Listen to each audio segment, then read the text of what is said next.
এখন শুনবেন আজকের গুরুত্বপূর্ণ খবরের শিরোনাম। 2 দিনে 150 ফিলিস্তিনিকে হত্যা করল ইসরায়েল। আফগানিস্তানে এবার রকেট হামলা চালিয়েছে পাকিস্তান। ইসরায়েলের কাছে $800 কোটি অস্ত্র বিক্রির পরিকল্পনা যুক্তরাষ্ট্রের। দক্ষিণ কোরিয়ার অভিশংসিত প্রেসিডেন্টের সমর্থকেরা কেন যুক্তরাষ্ট্রের পতাকা উড়াচ্ছেন? চীন জাপানে ছড়াচ্ছে HMPV ভাইরাস, নতুন মহামারীর শঙ্কা। পর্নো তারকাকে ঘুষ, ট্রাম্পের সাজা হওয়ার নিশ্চিত, তবে কারাদণ্ড না হওয়ার ইঙ্গিত।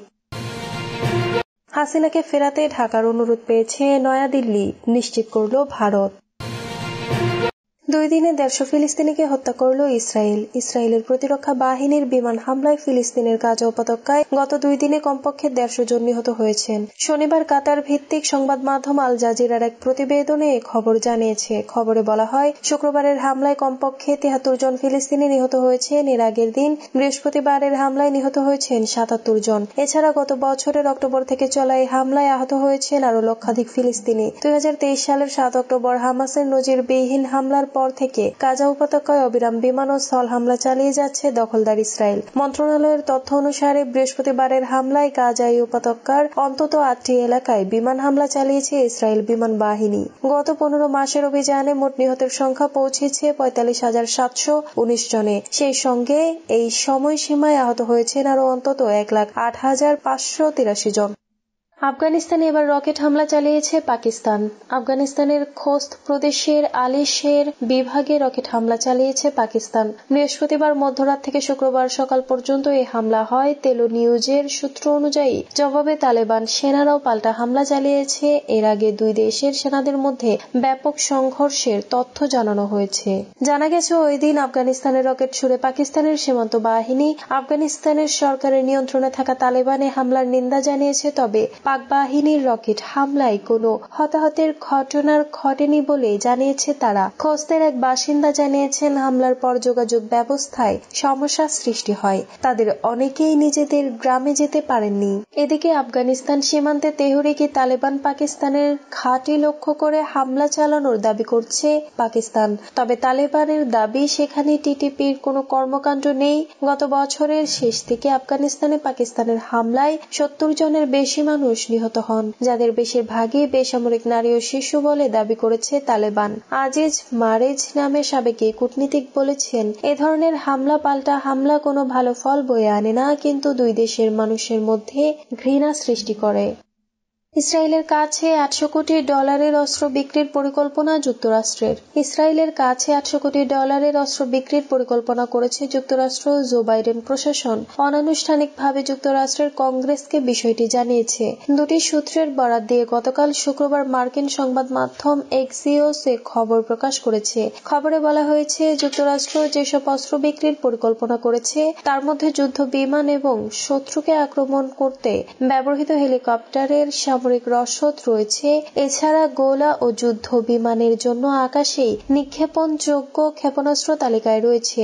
অস্ত্র বিক্রির এই প্যাকেজের মধ্যে ছোট ডায়ামিটার বোমা এবং ওয়ারহেড রয়েছে বলেও এক্সিওসের খবরে জানানো হয়। তবে ইসরায়েলের কাছে এসব অস্ত্র বিক্রি করতে হলে আগে বাইডেন প্রশাসনের এই প্রস্তাব যুক্তরাষ্ট্রের কংগ্রেসের উভয় কক্ষের অনুমোদন পেতে হবে। এ বিষয়ে জানতে বার্তা সংস্থা রয়টার্স থেকে যুক্তরাষ্ট্রের পররাষ্ট্র মন্ত্রণালয়ে যোগাযোগ করা হয়েছিল, কিন্তু সেখান থেকে সাড়া মেলেনি। যুক্তরাষ্ট্রের একজন কর্মকর্তা এক্সিওসকে বলেন, প্রেসিডেন্ট পরিষ্কার করে বলেছেন, আন্তর্জাতিক আইন ও আন্তর্জাতিক মানবাধিকার আইন অনুযায়ী ইসরায়েলের নিজেদের নাগরিকদের সুরক্ষা দেওয়ার এবং ইরান ও তাদের ছায়া সংগঠনগুলোর আগ্রাসন প্রতিহত করার অধিকার রয়েছে। দক্ষিণ কোরিয়ার অভিশংসিত প্রেসিডেন্টের সমর্থকেরা কেন যুক্তরাষ্ট্রের পতাকা উড়াচ্ছেন? অভিশংসিত হয়েছেন দক্ষিণ কোরিয়ার প্রেসিডেন্ট ইউন সুক ইয়োল। শুক্রবার সকালে তাকে গ্রেপ্তার করতে গিয়েছিলেন তদন্তকারীরা। এ সময় রাজধানী সিওলে ইয়োনের সরকারি বাসভবনের বাইরে জড়ো হন তার সমর্থকেরা। তাদের হাতে দক্ষিণ কোরিয়ার জাতীয় পতাকার পাশাপাশি ছিল যুক্তরাষ্ট্রের পতাকা। শেষ পর্যন্ত ইউন সুক ইয়োলকে গ্রেপ্তার না করে ফিরে যায় পুলিশ। একই সঙ্গে 2 দেশের পতাকা ওড়ানোটা অনেককেই অবাক করে দিতে পারে, তবে ইয়ন সুক ইয়েলের সমর্থকেরা যুক্তরাষ্ট্রকে শুধু একটি মিত্রের চেয়ে বড় কিছু বলে মনে করেন। যুক্তরাষ্ট্রের নবনির্বাচিত প্রেসিডেন্ট ডোনাল্ড ট্রাম্প ইয়নের সহায়তায় এগিয়ে আসবেন বলে মনে করেন পিয়ন ইন সু। তার হাতে থাকা দুই দেশের পতাকায় লেখা ছিল, চলুন একসঙ্গে এগিয়ে যাই। দক্ষিণ কোরিয়ায় নিজেদের বিরোধী পক্ষকে শত্রু দেশ উত্তর কোরিয়ার আজ্ঞাবহ বলে মনে করেন ইয়নের সমর্থকেরা। তবে একই সঙ্গে যুক্তরাষ্ট্রের পূজায় নামতেও পিছপা হন না নিজেরা। তারা প্রায়ই মনে করিয়ে দেন, জাপানের ঔপনিবেশিক শাসন থেকে কোরিয়াকে স্বাধীন করেছিল যুক্তরাষ্ট্র। 1950 থেকে 1953 সাল পর্যন্ত চলা কোরিয়া যুদ্ধেও দক্ষিণ কোরিয়াকে রক্ষা করেছিল ওয়াশিংটন। চীন জাপানে ছড়াচ্ছে HMPV ভাইরাস, নতুন মহামারীর শঙ্কা। নতুন আতঙ্ক, দ্য হিউম্যান মেটানিউমো ভাইরাসের প্রাদুর্ভাব বেড়েছে চীন আর জাপানে। ইনফ্লুয়েঞ্জা ধাঁচের এই ভাইরাসে এরই মধ্যে আক্রান্ত হয়েছেন অনেকেই। ভাইরাসটি করোনার মতোই ভয়াবহ আকার ধারণ করতে পারে বলে সতর্ক করেছেন স্বাস্থ্য বিশেষজ্ঞরা। বিশেষজ্ঞদের অনেকের শঙ্কা, 2025 সালে আবারও করোনার মতো নতুন কোনো মহামারীর উদ্ভব হতে পারে। যদিও কোন রোগটি মহামারীর আকার ধারণ করবে সে বিষয়ে স্পষ্ট কোনো বার্তা এখনো দেয়া সম্ভব নয়। তবে HMVর প্রাদুর্ভাব ভাবাচ্ছে তাদের। যুক্তরাজ্যের সাউদাম্পটন বিশ্ববিদ্যালয়ের জ্যেষ্ঠ গবেষক মাইকেল হেড বলেন, আরও একটি মহামারীর আশঙ্কা করা হচ্ছে, তবে এখনো কোনো রোগটি মহামারী আকার ধারণ করবে সেটি নিশ্চিত না বলে আগাম মহামারীর নাম দেয়া হয়েছে ডিজিজ এক্স, হার্ম, কলেরা, বার্ড ফ্লু ও স্ক্যাবিসের মতো প্রায় 11টি রোগকে সম্ভাব্য মহামারীর তালিকায় রাখা হয়েছে। পর্নো তারকাকে ঘুষ, ট্রাম্পের সাজা হওয়া নিশ্চিত, তবে কারাদণ্ড না হওয়ার ইঙ্গিত। পর্নো তারকা স্টর্মি ড্যানিয়েলসকে ঘুষ দেওয়ার এক মামলায় 10 জানুয়ারি যুক্তরাষ্ট্রের নবনির্বাচিত প্রেসিডেন্ট ডোনাল্ড ট্রাম্পের সাজা হওয়ার বিষয়টি এখন নিশ্চিত, তবে তাকে কারাদণ্ড বা অন্য সাজা দেওয়ার সম্ভাবনা নেই বলে গতকাল শুক্রবার একজন বিচারক জানিয়েছেন।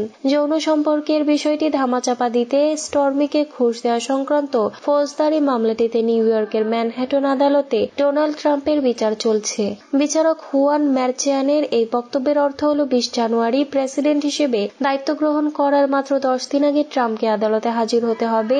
যুক্তরাষ্ট্রের ইতিহাসে এই দৃশ্য বিরল, কেননা ট্রাম্পের আগে দেশটির সাবেক কিংবা ক্ষমতাসীন একজন প্রেসিডেন্টও কোনো অপরাধে দোষী সাব্যস্ত হননি। বিচারক তার আদেশে বলেন, 10 জানুয়ারি দণ্ডাদেশ প্রদানকালে ট্রাম্পকে আদালতে সশরীর বা ভার্চুয়ালি ভাবে উপস্থিত হতে হবে।